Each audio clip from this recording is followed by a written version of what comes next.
మిగతా పెద్దలందరికీ కూడా పేరు పేరు నమస్కారం. మరి ఎంతో మంది నాయకులు, ఆటో యూనియన్ సభ్యులు, తర్వాత రజక సంఘం సభ్యులు మరియు ఇతర పెద్దలు శ్రీ మాధవరం కృష్ణారావు గారు, గౌరవనీయులు రాజ్యసభ సభ్యులు మరి పెద్దలు వద్దిరాజు రవిచంద్ర గారు. కాంగ్రెస్ పార్టీకి ఉన్న క్రేజ్ తగ్గకపోవడం,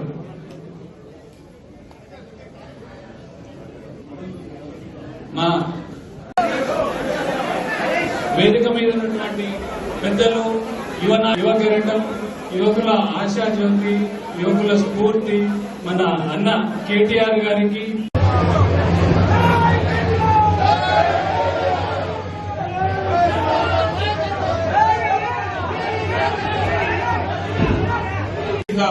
దొంగ మాటలు చెప్పి, పచ్చి అబద్దాలు చెప్పి, మీకు అరచేతిలో వైకుంఠం చూపెట్టి ఆ పార్టీ అధికారంలోకి వచ్చింది. ఇంకో దిక్కు పూజకు పనికిరాని పువ్వు ఆ బీజేపీ పార్టీ. ఆడు తెలంగాణ చేసింది 12 ఏళ్ల 12 పైసల పని కూడా చేయలేదు. అంటే రెండు పార్టీలు కూడా వాళ్ళ ప్రజలకు అర్థమైపోయింది, వీళ్ళందరూ కూడా ఉత్తోళ్లే. మళ్ళా పెద్దలు చెప్తారు, ఎట్టి పనికైనా మట్టి పనికైనా మనోడే ఉండాలి. అట్లాగే కేసీఆర్ గారిని తిరిగి తెచ్చుకోవాలి. కేసీఆర్ నాయకత్వమే ఈ రాష్ట్రానికి శ్రీరామ రక్ష అని చెప్పి తెలంగాణలో ప్రతి ఆడబిడ్డకు, ప్రతి అన్నకు, ప్రతి తమ్ముడికి అర్థమయ్యింది.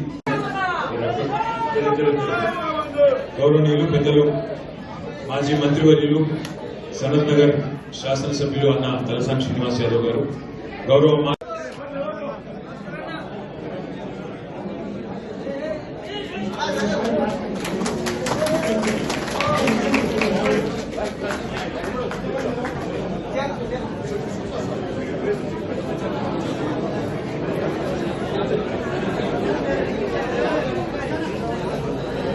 తప్పుడు ఓటు శిక్ష 5 ఏళ్ళు.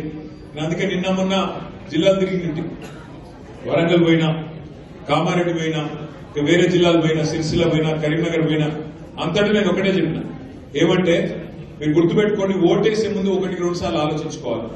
తప్పు ఓటేస్తే 5 ఏళ్ల తర్వాత మళ్ళీ మనకు కరెక్షన్ అవకాశం ఉంటుంది తప్ప 5 ఏళ్ల లోపల మనం చేయగలిగేది ఉండదు.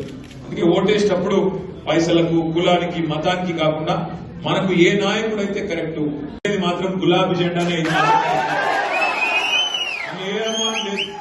ఏ అనుమానం లేదు. ఇక్కడ మన నాయకత్వం ఉంది.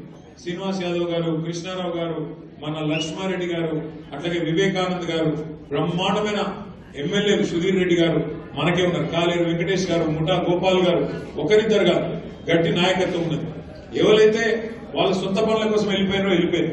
శేర్లింగపల్లిలో గాంధీ వెళ్ళిపోయాడు, అక్కడ పక్కన రాజేంద్ర నగర్ లో ప్రకాష్ గౌడ్ సభ వెళ్ళిపోయాడు, ఇక్కడ దానం నాగేంద్ర వెళ్ళిపోయాడు. పోయినరు. కానీ బంగారం వస్తున్న కొత్త నాయకులు మళ్లీ తిరిగి కేసీఆర్ గారి నాయకత్వంలో హైదరాబాద్ మహానగరంలో పార్టీని నిలబెట్టే నాయకులు 100 మంది ఇలా మనకు తోడైనరు.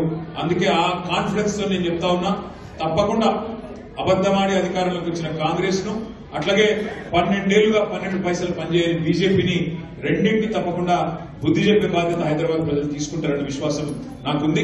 డివిజన్ బై డివిజన్ మనం ఒకసారి మంచిగా పార్టీ పరిస్థితి అర్థం చేసుకుందాం. శ్రీరామ్ నగర్ లో విజయ్ వచ్చిండు, అట్లాగే ప్రతి డివిజన్ లో మన నాయకులు ఉన్నారు. కొత్తగా డివిజన్లు మారినాయి. ఇదివరకు మనకు శ్రీలింగంపల్లి 11 ఉండే, ఇప్పుడు 24 అయింది. కాబట్టి డివిజన్ బై డివిజన్ కూర్చుందాం. నేను కూడా వస్తా, సీనన్న కూడా వస్తాడు, కృష్ణన్న కూడా వస్తాడు. డివిజన్ బై డివిజన్ ఎమ్మెల్యే లేడని భయపడకుండా మీకు కృష్ణారావు గారు ఉన్నారు, ఆయన అన్నిటికీ అండగుంటాడు. సీనన్న ఉన్నాడు, నేనున్నా, అందరం హైదరాబాద్ ఉంటాం. మీరు ఎప్పుడు పిలిస్తే అప్పుడు వస్తాం. కానీ ఒక్కటే ఒక మాట నేను ముగించే ముందు మీకు చెప్పేది, చదువుకున్న పిల్లలు, విజయ్ కుమార్ రెడ్డి లాంటి పిల్లలు ఇంకా ఎంతమంది ముంగటికి వస్తే మనకు అంత లాభం జరుగుతుంది. ముఖ్యంగా మా ఆడబిడ్డలతో నా ప్రార్థన, దయచేసి ఆలోచించి ఓటేయాలని మన వాళ్ళందరికీ చెప్పాలి. ఎందుకంటే లాస్ట్ టైం మీరు హైదరాబాద్ లో మనకు ఓటేసింది, కానీ రాష్ట్రం పరిస్థితి ఏమైందో మీ కళ్ళ ముంగట్టే ఉన్నది. రాష్ట్రం మొత్తంలో ఇవాళ అన్ని వ్యాపారాలు డౌన్ అయినాయి, అన్ని వాణిజ్య సంస్థలు డౌన్ అయినాయి, కొత్త కొనుగోలు వచ్చింది లేదు, ఉన్నవి పోయే పరిస్థితి ఉన్నది. శాంతి భద్రతలు కూడా అక్కడ చక్కగా లేవు. పట్టపగలు మన సుల్తాన్ బజార్ ఎస్బీఐ మెయిన్ బ్రాంచ్ లో తుపాకీతో కాల్చి 8 లక్షల రూపాయలు పట్టపగలు ఎత్తుకపోయే పరిస్థితి.